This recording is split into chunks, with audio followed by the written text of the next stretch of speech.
Actually really glad that I'm doing this because just look at this. Yes, Nutella is Italian. For my first attempt at any kind of Italian dessert, I think this is not bad.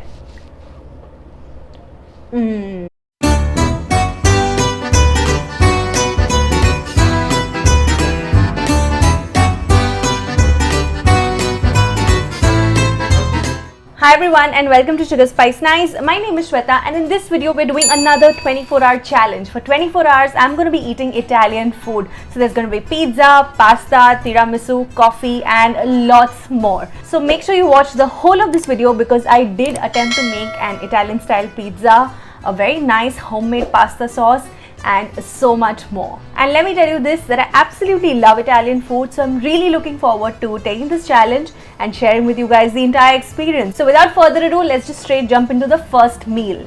Good morning you guys. So I'm starting my day with some breakfast. Now I try to look for the kind of breakfast that Italians eat and I found online that a lot of them indulge in coffee or milk and something like a croissant, which they actually call a cornetto or a brioche, or they have jam or fruit preserve and toast. And then I also found online that Nutella is Italian, so I thought of having some toast with some Nutella and some banana coins, and it's like really thinly sliced bananas.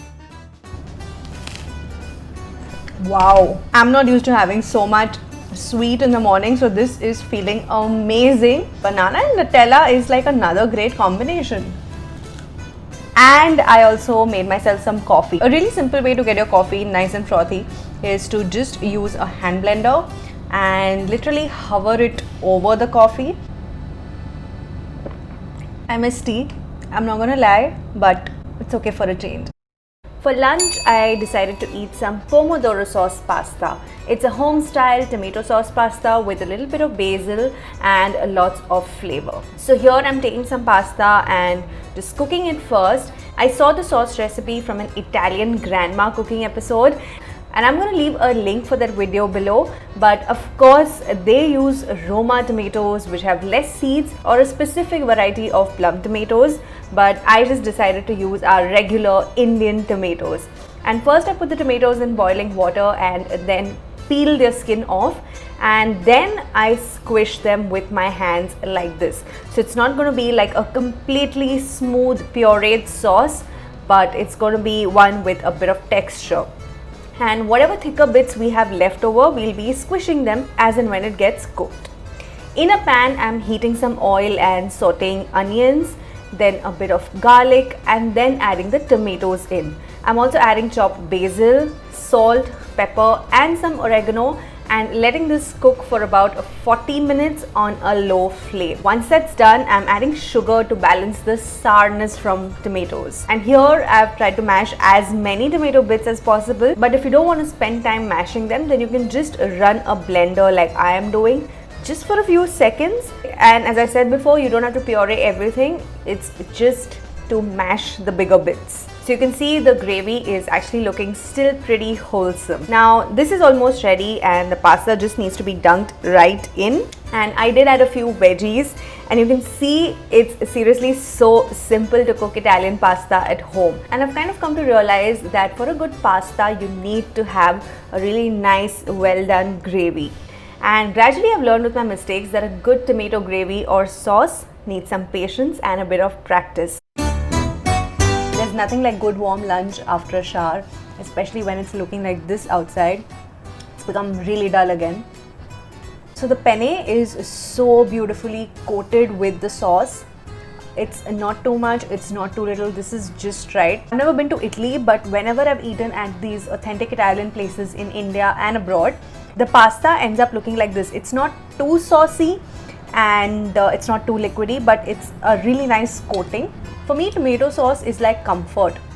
Whether it's tomato sauce pasta, tomato soup, just a basic margherita pizza, these are things that I enjoy. Let's have a bit of the garlic bread. Lovely. And personally, I think I'm going to be sticking to hand squished tomato sauce going forward. This is like, the sauce has a feel to it, it's got a little bit of a texture to it. You know, after that whole mehnat of like making the sauce and making the herb butter and so many other things. I think this part is like my most favorite part. Just sitting and relishing every single bite of it.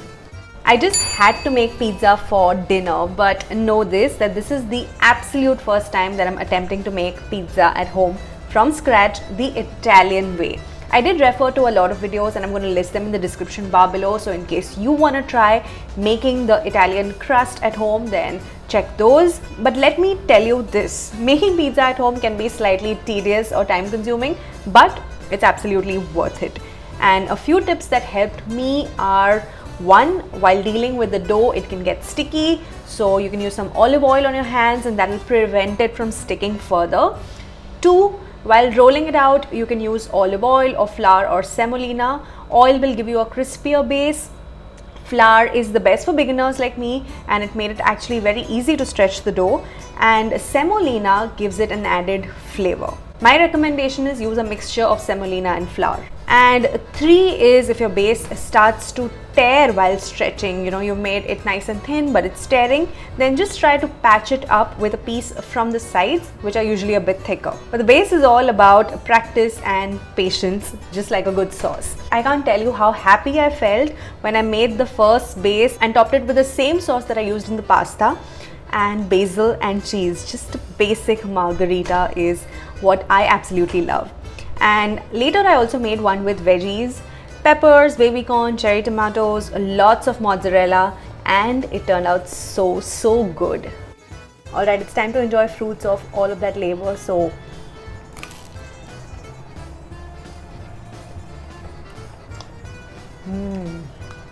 it is crispy, no doubt, and it's honestly quite thin. It is satisfying to a different level to eat pizza made at home by your own hands. I mean, I never thought that I'll actually be making like the pizza base and everything, attempting to make an Italian style pizza all by myself at home. I think this is the second day I'm making pizza. Yesterday I tried the first batch and I was quite excited about it because it was quite tasty, and I think today it's turned out even better.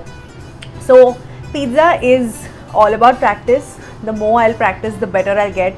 I'm not even close to being perfect, but this is definitely feeling good.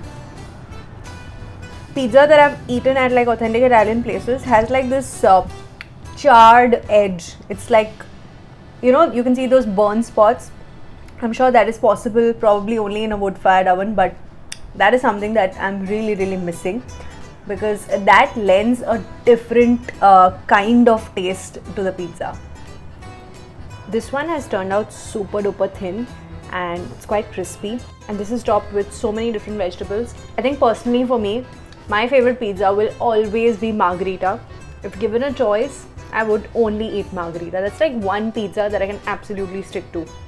Do let me know your favorite pizza in the comments below. For dessert, I made tiramisu. It is one of my most favorite Italian desserts, and this one is actually a cheat tiramisu.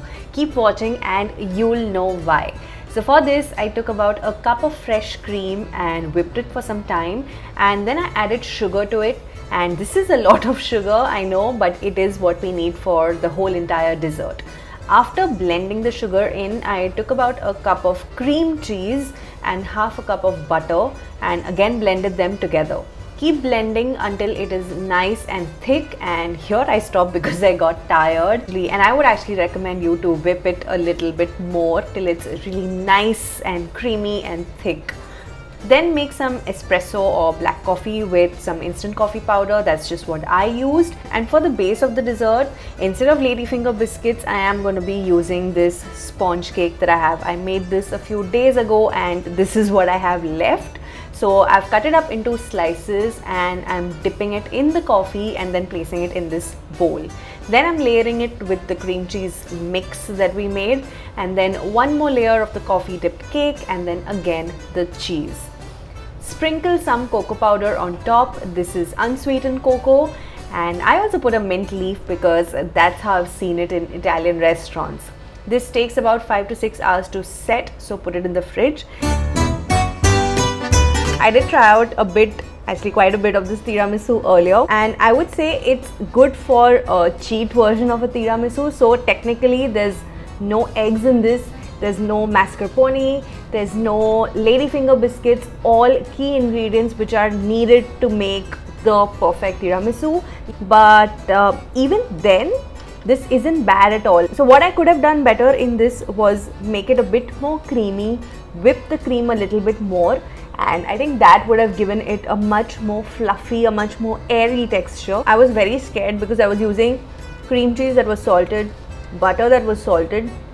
So I was like, I don't know how is this going to taste. For my first attempt at any kind of Italian dessert, I think this is not bad. Okay, I've eaten quite a bit and I should save some for my husband as well. But I hope you guys enjoyed this video. I absolutely enjoyed this 24-hour challenge of eating only Italian food. I know there's a lot more to Italian food than just pizza and pasta, but I kind of stuck to dishes that I love just to make this challenge a little bit easier for me.